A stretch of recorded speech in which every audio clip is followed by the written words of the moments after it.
Haleluya. Selamat pagi Bapak Ibu dan saudara sekalian yang dikasihi Tuhan.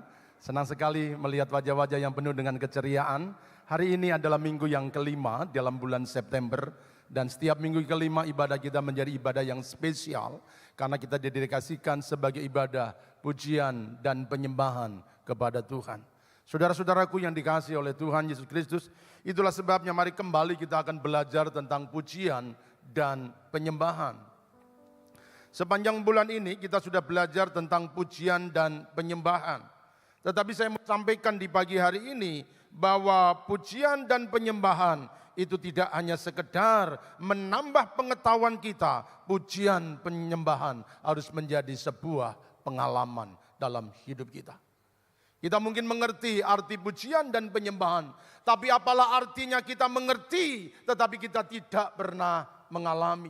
Pujian dan penyembahan itu tidak hanya dimengerti, tidak hanya dipahami. Pujian dan penyembahan itu harus dialami oleh setiap orang-orang percaya. Saudara-saudaraku yang dikasihi oleh Tuhan, kenapa kita harus memuji dan menyembah Tuhan? Sebab itulah yang dikehendaki oleh Tuhan. Kita sudah belajar bahwa Allah tidak mencari penyembahan, Allah mencari para penyembah. Karena penyembahan itu ada di sorga. Bahkan sebelum dasar bumi diletakkan, sebelum saudara dan saya diciptakan, penyembahan sudah ada di sorga. Ada roh, makhluk-makhluk roh, malaikat-malaikat yang menyembah Tuhan di sorga. Itulah sebabnya Bapa rindu mencari penyembah-penyembah yang benar. Yang menyembah di dalam roh dan kebenaran. Nanti di sorga kita akan melihat bagaimana penyembahan itu dilakukan. Dalam kitab Wahyu digambarkan bagaimana penyembahan kepada Tuhan itu diberikan. Sorga hening sejenak, sorga diam. Ketika orang-orang mulai melemparkan mahkotanya dan mereka mulai menyembah Tuhan. Itulah sebabnya ketika kita sudah belajar penyembahan, kita belajar pujian dan penyembahan. Mari saudara kita bersama-sama menjadi penyembah-penyembah yang benar. Sebab Bapa menghendaki penyembah yang demikian. Nah pagi hari ini saya ingin mengajak kita untuk kita belajar tentang pujian penyembahan. Dan kita bertumbuh dalam kitab Kisah Para Rasul. Pasal yang ke-16 ayat 25 dan 26. Beberapa kali ayat ini disinggung untuk memberikan penguatan kepada kita tentang pujian dan penyembahan. Tapi pagi hari ini saya ingin mengajak kita untuk kita mempelajari ayat ini. Demikian firman Tuhan. Tetapi kira-kira tengah malam Paulus dan Silas berdoa dan menyanyikan puji-pujian kepada Allah. Dan orang-orang hukuman lain mendengarkan mereka. Akan tetapi terjadilah gempa bumi yang hebat. Sehingga sendi-sendi penjara itu goyah. Dan seketika itu juga terbukalah semua pintu. Dan terlepaslah belenggu mereka semua. Saudara-saudaraku yang dikasihi oleh Tuhan Yesus Kristus. Ketika Paulus dan Silas sedang melayani di kota Filipi. Mereka memberitakan Injil. Banyak orang menjadi percaya kepada Tuhan. Dan ketika Filipus dan Silas sedang membawakan kabar baik. Maka ada seorang wanita petenung yang mengikuti Paulus dari belakang. Dan mereka mulai berkata bahwa ini adalah utusan-utusan Allah. Terus berkata demikian. Paulus merasa terganggu dan ketika Paulus terganggu. Maka dia menghardik roh jahat, setan yang ada di perempuan itu. Dan seketika itu juga maka setan itu keluar dari wanita ini. Nah melihat keadaannya demikian maka Tuhan sang pemilik wanita petenung merasa dirugikan. Karena penghasilannya dari wanita ini yang bisa melakukan keajaiban melalui kuasa-kuasa jahat itu akan hilang. Oleh karena itu dengan segala tipu daya, dengan segala rekayasa maka dia mulai melaporkan Paulus kepada penguasa kota.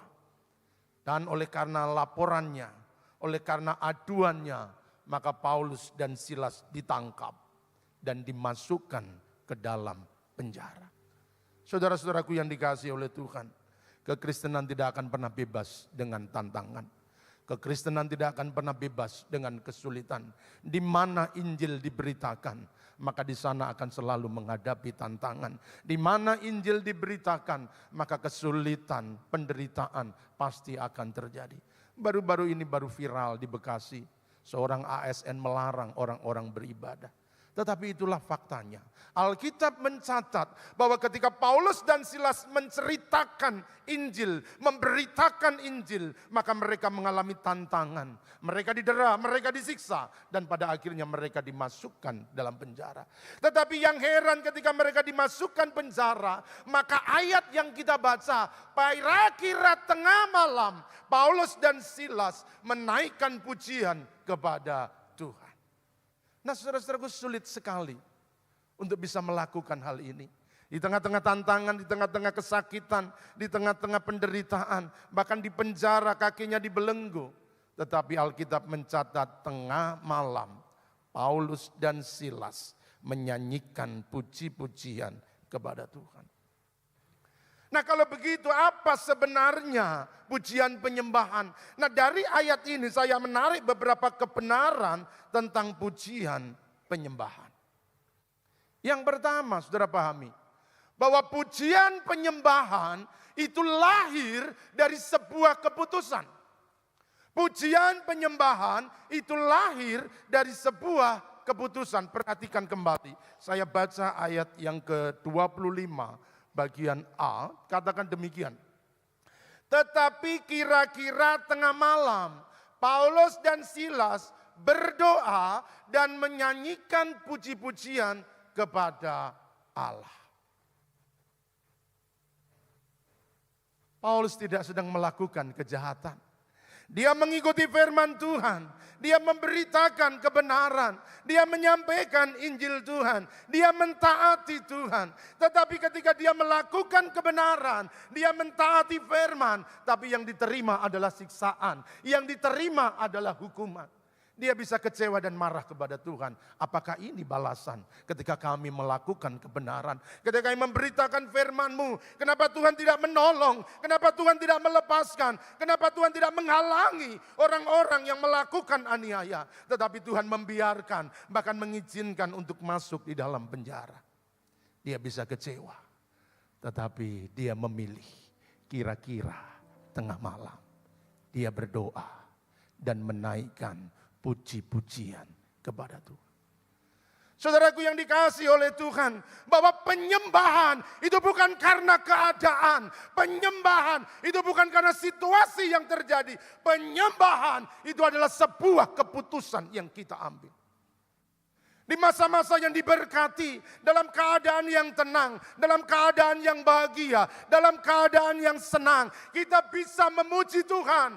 Tetapi di tengah duka cita, di tengah-tengah aniaya, di tengah-tengah penderitaan, maka setiap pujian kita, setiap nyanyian yang kita naikkan kepada Tuhan akan berubah menjadi sebuah penyembahan kepada Tuhan. Saudaraku, saya tulis demikian bahwa penyembahan yang sejati itu tidak lahir karena situasi. Penyembahan yang sejati lahir karena keputusan di dalam hati. Banyak orang menyanyi, tetapi tidak semua yang menyanyi adalah memuji. Banyak orang beribadah, tetapi tidak semua yang beribadah adalah menyembah. Karena penyembahan itu bukan keadaan. Penyembahan itu bukan situasi. Bagaimana keadaan kita. Karena kita baru bisa menyembah Tuhan. Bukan. Penyembahan yang sejati itu adalah keputusan yang kita ambil di dalam hati. Paulus memilih itu untuk dia memuji Tuhan. Sekalipun dia dianiaya. Sekalipun dia di dalam penjara. Kira-kira tengah malam dia berdoa dan menyanyikan puji-pujian kepada Tuhan. Saudara-saudaraku yang dikasihi oleh Tuhan, apa yang sedang kita hadapi hari-hari ini? Adakah keadaan-keadaan sulit sedang kau hadapi? Bukan berkat yang sedang kau terima, kegagalan yang kau alami. Barangkali hari-hari ini ada penurunan dalam usaha saudara. Ada kekecewaan yang kau alami, ada luka yang kau derita. Tapi di tengah-tengah keadaan demikian, engkau tetap beribadah dan datang kepada Tuhan. Dan engkau tetap berkata, Tuhan engkau baik, engkau sungguh baik. Sekalipun aku kecewa, sekalipun aku lemah, sekalipun aku menderita, engkau belum tolong saya. Tapi hari ini engkau mengangkat tanganmu dan tetap berkata, Tuhan itu baik, itulah penyembahan. Kalau diberkati semua bisa memuji Tuhan. Kalau keuntungan besar semua bisa memuji Tuhan. Tapi di tengah-tengah penderitaan, engkau tidak pernah kecewa kepada Tuhan. Engkau tidak pernah menyalahkan Tuhan. Tetapi engkau tetap bersyukur dengan Tuhan. Bahwa semua yang Dia kerjakan adalah baik buat kita. Ayub 1 ayat 20 dan 21. Maka berdirilah Ayub, lalu mengoyakkan jubahnya, mencukur kepalanya, kemudian sujudlah ia dan menyembah. Katanya, dengan telanjang aku keluar dari kandungan ibuku, dan dengan telanjang juga aku akan kembali kepadanya. Tuhan yang memberi, Tuhan yang mengambil, terpujilah nama Tuhan. Saudaraku, kita sudah mengenal kisah tentang Ayub. Kekayaannya hilang dalam waktu sekejap. Satu persatu hamba-hambanya datang dan melaporkan, Tuhan, lembu-lembu dicuri orang. Tuhan, onta-onta habis lenyap. Tuhan, semuanya hilang. Bahkan ada orang yang melaporkan, Tuhan, anak-anak Tuhan sedang berpesta. Dan datang angin ribut. Roboh rumah itu, semuanya mati bersama-sama. Saudara bisa melihat bagaimana kehancuran hatinya Ayub. Penderitaan demi penderitaan datang bertubi-tubi. Semua kesulitan datang secara berganti. Tetapi apa yang dia pilih? Dia pilih untuk sujud dan menyembah. Terpujilah nama Tuhan. Itulah penyembahan. Penyembahan bukan karena keadaan yang sedang kita alami. Penyembahan bukan karena situasi yang terjadi. Kalau situasinya baik, saudara bisa menyembah, memuji Tuhan. Tapi kalau situasinya dulu kita sulit untuk menyembah Tuhan, bukan. Penyembahan itu adalah sebuah keputusan. Dalam bahasa Ibrani salah satu kata penyembahan itu ditulis dengan kata sabak. Dalam bahasa Inggris diterjemahkan I will worship. Aku akan memuji Tuhan.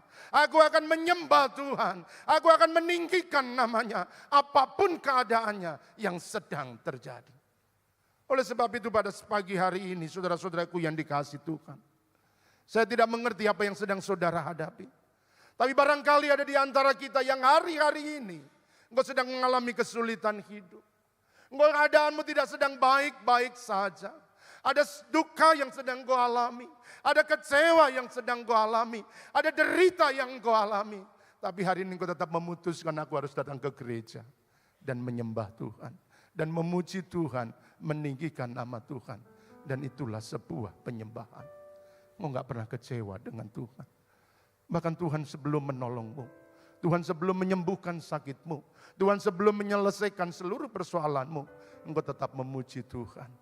Apapun yang terjadi, engkau tetap berkata bahwa waktunya Tuhan adalah waktu yang terbaik bagi kita. Bila kau izinkan sesuatu, amin. Ku percaya, amin. Yes, bila nanti telah tiba, ku percaya, amin. Semua katakan bila kau izinkan, yes, ku percaya,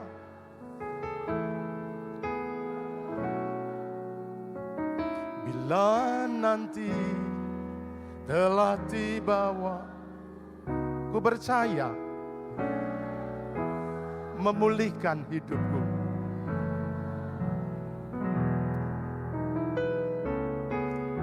Tuhan pasti, amin, amin. Tak mudah lewat. Saudara katakan, ku tetap percaya waktu Tuhan.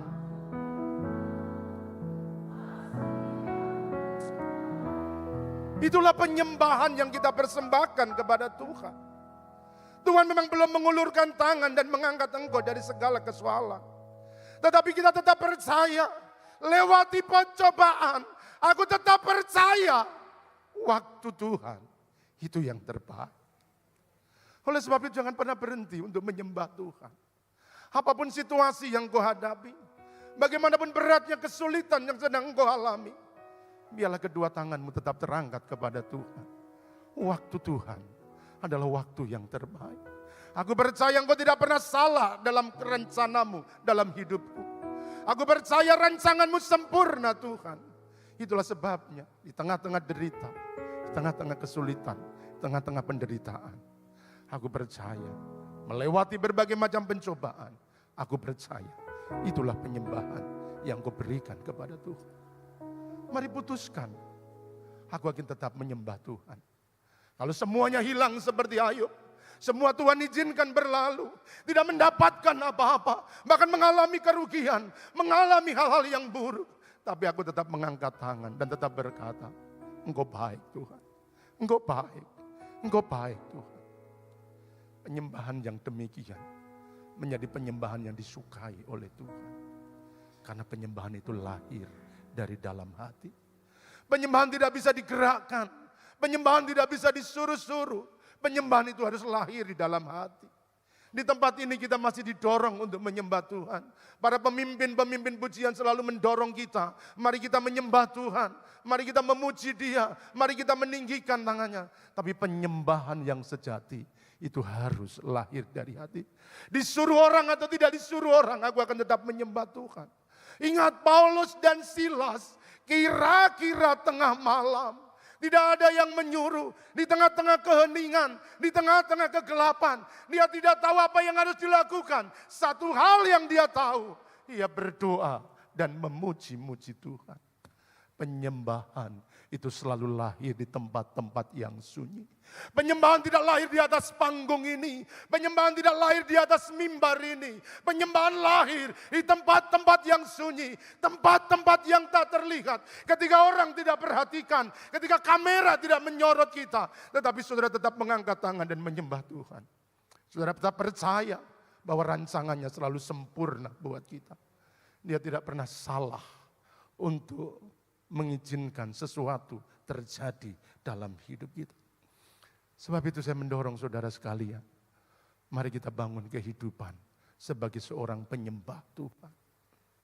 Hari-hari ini mungkin ada orang-orang yang sedang berduka. Karena ada orang-orang yang kau cintai dipanggil Tuhan. Engkau kehilangan. Tetapi tetaplah menyembah Tuhan. Dan berkata, Tuhan, Engkau baik. Sakitmu memang belum disembuhkan.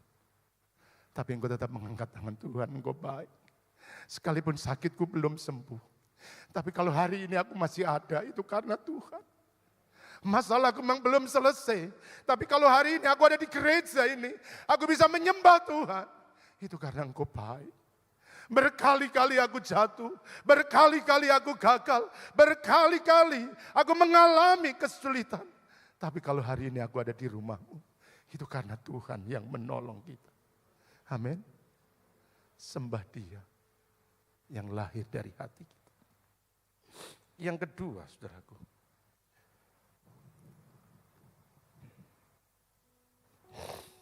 pujian penyembahan itu adalah pernyataan iman. Sekali lagi kita perhatikan ayatnya. Tetapi kira-kira tengah malam Paulus dan Silas berdoa dan menyanyikan puji-pujian kepada Allah. Dan orang-orang hukuman lain mendengarkan mereka. Ada banyak orang-orang yang dihukum di penjara itu. Ketika mereka dihukum, mereka merana. Mereka menderita, mereka sedih. Mereka mengalami kesulitan di tengah-tengah penjara. Mengalami kesusahan yang besar di dalam penjara. Tetapi tidak dengan Paulus. Memang aku dibelenggu, memang aku di penjara. Tetapi dia menaikkan pujian. Dan orang-orang hukuman lain mendengarkan mereka. Dia menyatakan imannya dengan puji-pujian. Dia deklarasikan imannya dengan penyembahan kepada Tuhan. Saudaraku, kitab Yakobus pasal yang kedua, ayat yang ke-17 berkata demikian.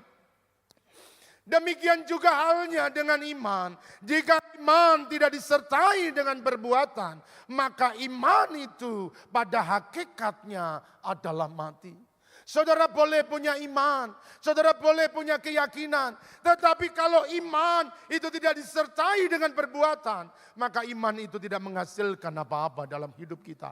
Iman yang benar harus disertai dengan tindakan, iman yang hidup harus diwujudkan dalam perbuatan.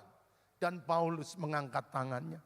Dia tunjukkan imannya, kondisinya memang di penjara, situasinya sedang dibelenggu, tetapi dia tetap punya iman, dia punya keyakinan, dan bukti dari imannya, kira-kira tengah malam, ia menaikkan puji-pujian kepada Tuhan.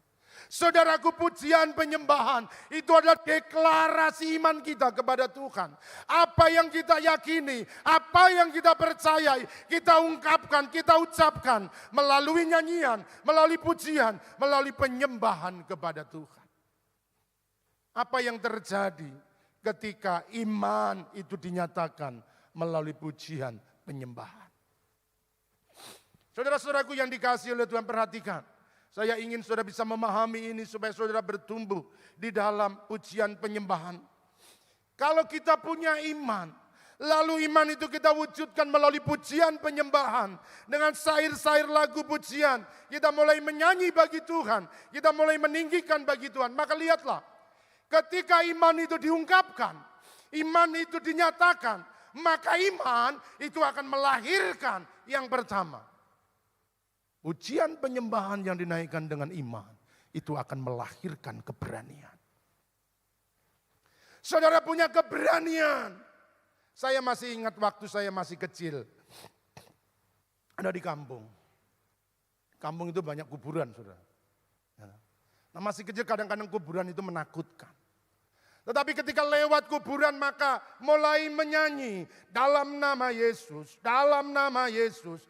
Ada kemenangan, tapi lari. Lari kencang dalam nama Yesus. Tapi memberikan kita keberanian. Itulah sebabnya naikkan pujian.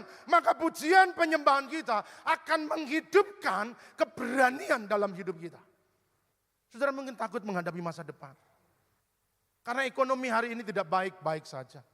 Mulai dari atas sampai ke bawah semua mengalami kesulitan. Kadang-kadang kita khawatir tentang masa depan.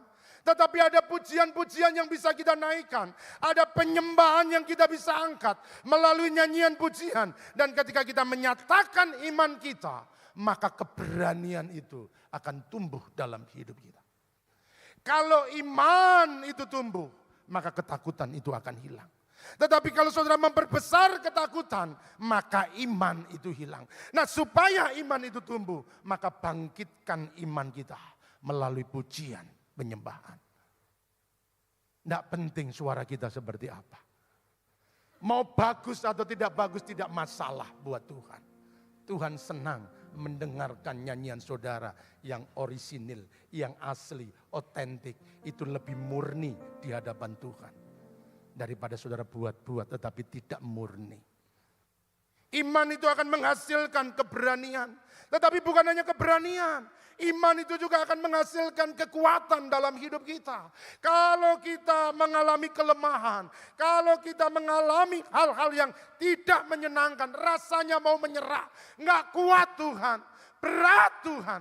Tetapi di tengah-tengah keadaan yang semikian itu, saudara tetap mengangkat tangan dan mulai menyembah Tuhan. Maka kekuatan ilahi akan turun dalam hidup kita. Saudara-saudaraku yang dikasihi oleh Tuhan Yesus Kristus. Nyanyian, pujian, dan penyembahan itu juga memberikan harapan buat kita. Lalu hari-hari ini sudah mulai kehilangan harapan. Karena keadaan-keadaan yang sulit yang sedang kita hadapi. Mari naikkan pujian, mari bangkitkan penyembahan. Sebab di dalam pujian penyembahan ada harapan di dalam Tuhan. Mereka yang suka menyembah Tuhan selalu punya keyakinan akan masa depan. Dan iman itu memberikan keyakinan untuk kita melangkah, menatap masa depan. Segala sesuatunya bisa berubah. Musim bisa berganti. Keadaan bisa berubah. Ekonomi bisa berubah. Penghasilan bisa berubah. Usaha bisa berubah. Hubungan bisa berubah. Apapun yang terjadi. Dalam pujian penyembahan selalu punya keyakinan. Kalau semua berubah. Tapi Tuhanku tidak pernah berubah. Semua boleh berubah. Tapi kuasa Tuhan tidak pernah berubah. Sekali Dia menolongku. Dia akan menolongku untuk selama-lamanya.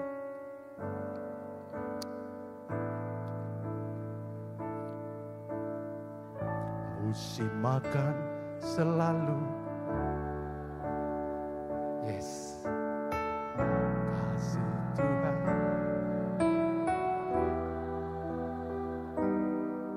Tak akan berubah. Sampai selamanya. Semua katakan. Ya. Ku yakin Tuhan memberkati. Ku yakin Tuhan melindungi.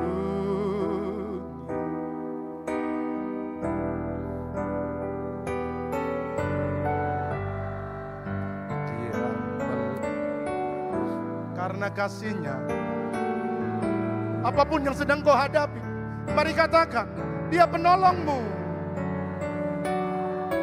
Menolongku, Dia yang menjaga hidupmu, selalu menjaga. Sehelai di rambutku tak akan terjatuh.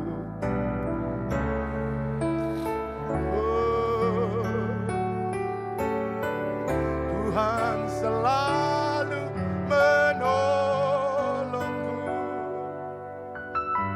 selalu menjaga. Dia mengenyangkanku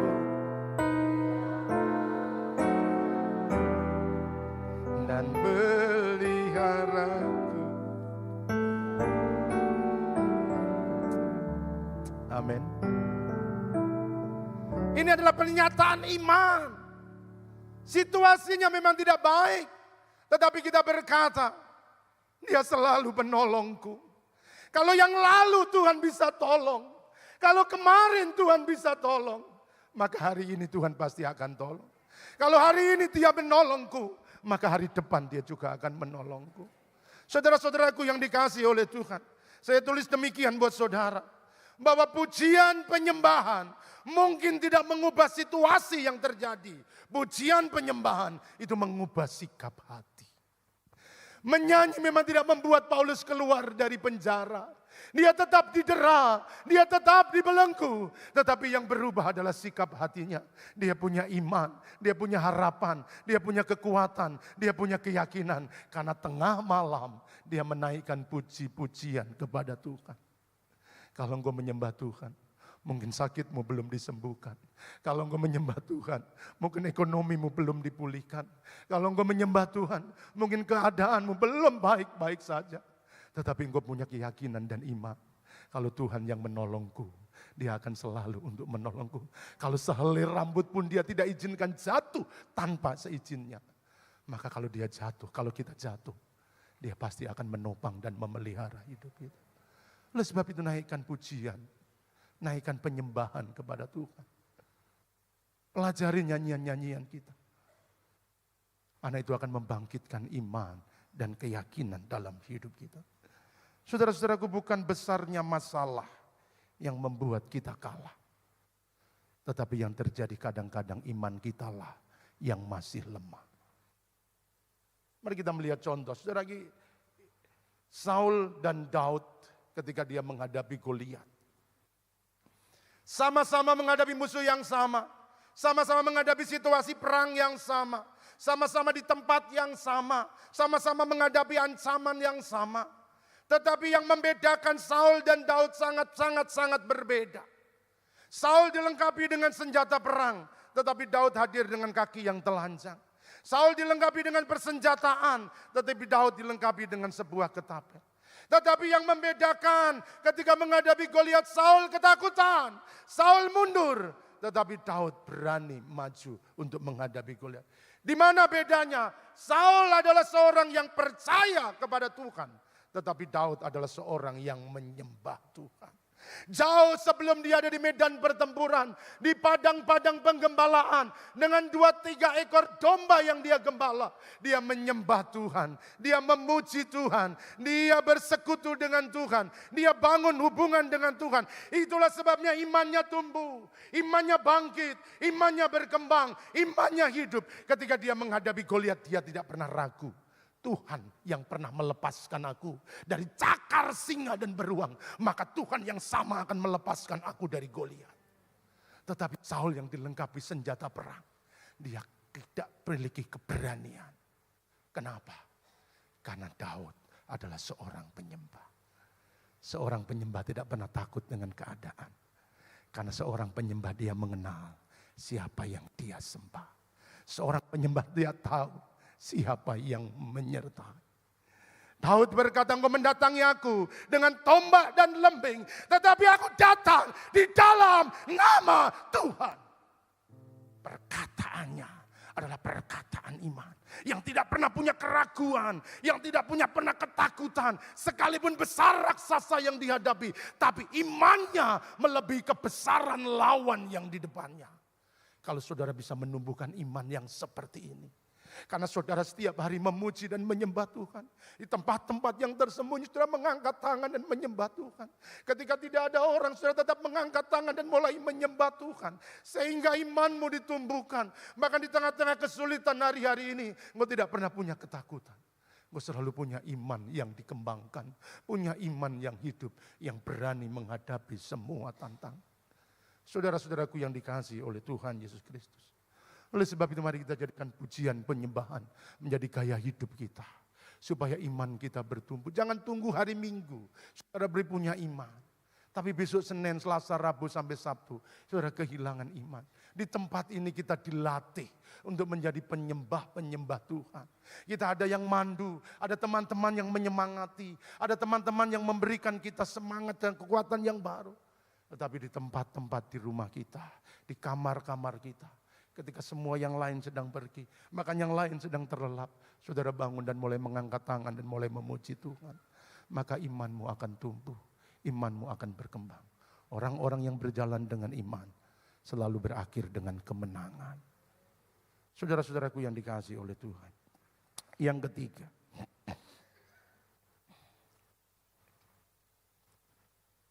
bahwa pujian penyembahan itu menarik kuasa Tuhan. Ayat yang ke-26. Akan tetapi terjadilah gempa bumi yang hebat sehingga sendi-sendi penjara itu goyah. Dan seketika itu juga terbukalah semua pintu dan terlepaslah belenggu mereka semua. Tidak pernah disangka apa yang akan terjadi. Paulus dan Silas tidak tahu apa yang akan terjadi. Dia akan dibelenggu untuk berapa lama. Dia tidak tahu. Tetapi yang dia tahu bahwa aku harus memuji dan menyembah Tuhan. Itulah sebabnya kira-kira tengah malam dia menaikkan puji-pujian kepada Tuhan. Dan ketika dia memuji Tuhan, maka hadirat Allah turun. Kuasa Allah bergerak, tangan Allah bertindak. Terlepaslah sendi-sendi penjara. Seketika itu juga terbukalah semua pintu. Terlepaslah semua belenggu. Haleluya. Saudaraku, pujian penyembahan itu mengantar kita kepada alam spiritual. Dari alam spiritual akan turun untuk mengubah apa yang secara natural kita hadapi. Sehingga belenggu dilepaskan, pintu-pintu yang tertutup itu mulai dibuka. Dari mana? Ketika ada pujian penyembahan naik di hadapan Tuhan. Pujian penyembahan itu menggerakkan kuasa Tuhan untuk bekerja atas orang-orang percaya. Bapak, Ibu, dan saudaraku yang dikasihi oleh pujian, kita sedang berbicara tentang Tuhan. Tetapi penyembahan, kita berbicara dengan Tuhan. Banyak orang senang berbicara tentang Tuhan, menyaksikan Tuhan, memuji Tuhan. Tuhanku hebat, Tuhanku besar, Tuhanku berkuasa, Dia penolong, Dia ajaib, Dia penyembuh. Tapi kalau engkau masuk dalam penyembahan, engkau sedang berbicara dengan Tuhan. Ketika kita sedang berbicara dengan Tuhan, maka kuasanya, hadiratnya akan turun menaungi kita. Dari alam yang supranatural akan bekerja di alam natural yang kita hadapi. Sehingga belenggu-belenggu itu dilepaskan dan pintu-pintu penjara itu terbuka. Adakah di antara saudara yang melihat hari-hari ini rasanya pintu-pintu sedang tertutup, Pak? Usaha semua macet, Pak. Penghasilan berhenti, Pak. Tapi pujian penyembahan berkuasa untuk membuka pintu. Pujian penyembahan berkuasa untuk melepaskan belenggu. Apapun yang kita hadapi, apapun yang kita alami, di dalam pujian penyembahan, kita menarik kuasa Tuhan untuk bekerja dalam hidup kita. Sebab di dalam namanya selalu ada kuasa. Di dalam namanya ada selalu mujizat yang terjadi di dalam hidup kita. Jangan pernah meragukan kuasa Tuhan. Sebab di dalam nama Yesus kita akan melihat kesembuhan terjadi. Di dalam nama Yesus kita akan mengalami pemulihan. Di dalam nama Yesus kita akan mengalami keajaiban.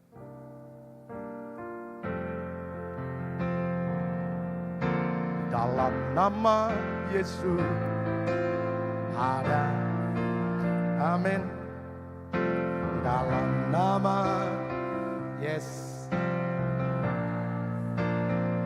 ya. Yang lumpuh berjalan dalam nama Yesus. Ada apa? Nama Yesus. Nama Yesus, nama Yesus, nama Yesus, oh nama Yesus, amin amin, ya nama Yesus. Berapa banyak engkau yang percaya bahwa dalam namanya ada kuasa yang besar. Di dalam nama itu ada pemulihan. Di dalam nama itu ada kesembuhan. Di dalam nama itu ada kuasa yang besar atas hidup kita. Sebab itu tetaplah memuji dan menyembah Tuhan. Yang keempat, bahwa pujian penyembahan itu merubah masalah menjadi anugerah. Kita baca ayat yang ke-33. Perhatikan. Pada jam itu juga ketika dia memuji dan menyembah Tuhan, kepala penjara itu membawa mereka dan membasuh bilur-bilur mereka. Seketika itu juga ia dan keluarganya memberi diri dibaptis. Tidak memberitakan Injil. Dia mengangkat tangan dan menyembah. Di tengah-tengah masalah, dia memuji Tuhan. Dan karena pujian penyembahan yang dia naikkan, maka pujian penyembahan itu merubah dari masalah menjadi sebuah anugerah. Ada satu keluarga yang diselamatkan. Ada satu keluarga yang dimenangkan. Dia menghadapi masalah. Tapi di tengah-tengah masalah, Paulus dan Silas mengangkat tangan untuk menyembah. Dan ketika dia menyembah, maka semua masalah menjadi sebuah anugerah. Yang tidak pernah dipikirkan, yang tidak pernah didoakan, yang tidak pernah dibayangkan, yang tidak pernah diinginkan. Tapi di tengah-tengah masalah, selalu ada anugerah yang Tuhan nyatakan. Hari ini apapun masalah yang sedang kau hadapi, percayalah.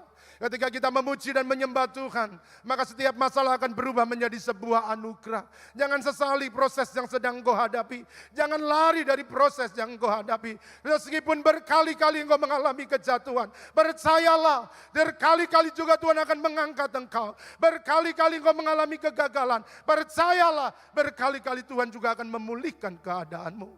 Berkali-kali engkau jatuh, berkali-kali engkau hancur, tetapi percayalah, berkali-kali Tuhan akan datang di saat yang tepat. Di dalam pujian, Allah merubah setiap masalah menjadi sebuah anugerah. Melalui masalah engkau akan melihat kuasa Tuhan dinyatakan. Melalui masalah engkau akan mengalami pertolongan Tuhan. Melalui masalah engkau akan melihat segala sakit disembuhkan. Semua masalah Tuhan rubah menjadi sebuah anugerah. Sebab itu hari ini maukah engkau bersyukur kepada Tuhan. Untuk setiap proses yang sedang engkau hadapi. Untuk setiap kesulitan yang engkau alami. Engkau percaya ketika aku menyembah, maka setiap masalah menjadi sebuah anugerah. Justru karena aku sakit, aku tahu bahwa Tuhan penyembuhku. Justru karena aku mengalami kelemahan, aku tahu bahwa Tuhan menjadi kekuatan. Aku tahu segala-galanya, karena ketika masalah aku hadapi, ada anugerah yang dinyatakan. Pagi hari ini, ada anugerah yang Tuhan nyatakan buat setiap saudara. Jangan menyerah dengan keadaan yang engkau hadapi. Marilah kita menyembah Allah. Sebab di dalam penyembahan, ada anugerah Allah yang dinyatakan. Mari kita berdiri bersama-sama.